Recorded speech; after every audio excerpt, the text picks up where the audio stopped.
We are going to go over the process for using a Microsoft form, how to review the results, and how to share the results with participants. First, log on to your Outlook account and click on the waffle in the upper left-hand corner. Go to Forms. This will take you to the Forms homepage. You can create a new form, but for this example, we already have a form completed. As you can see, there are a lot of questions that are required to be filled out, including the last one, which is an upload file. For this example, it will be photos.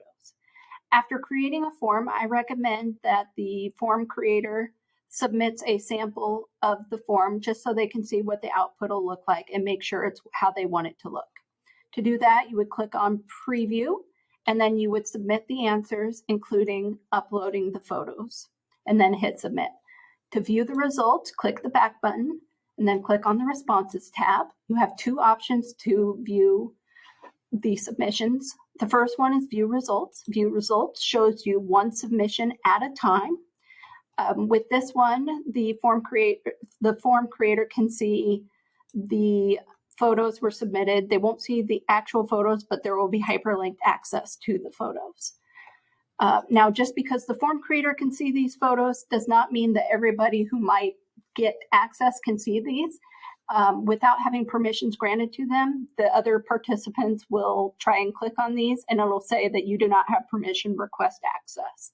We're going to go through a process to eliminate the request access issue here shortly. The other option to view the results would be to see all of them collectively in an Excel output. To do that, you would click Open in Excel.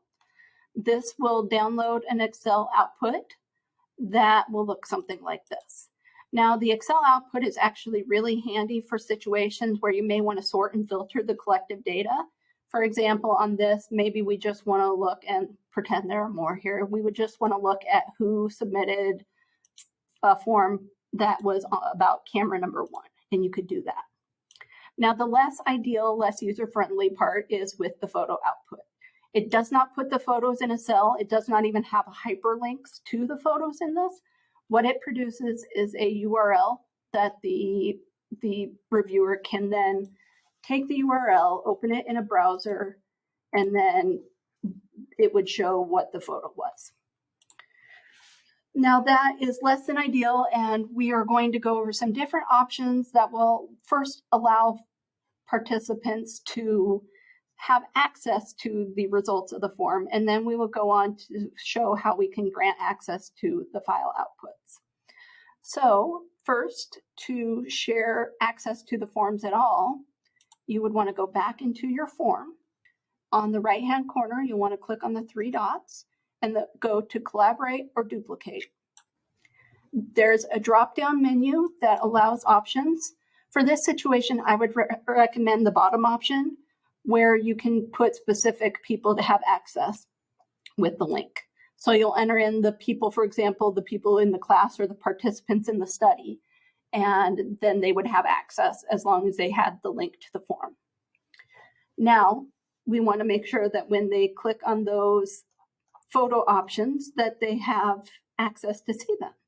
So what we need to do, under the waffle in the upper left-hand corner, we want to go to OneDrive, and then we want to go to My Files and Apps.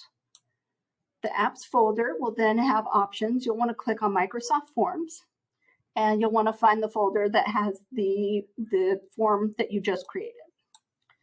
Now, when you click on that, if you had a form that had multiple questions that had file uploads, there would be a folder for each of those questions. But because our form only had one question with uploads, we only have this one.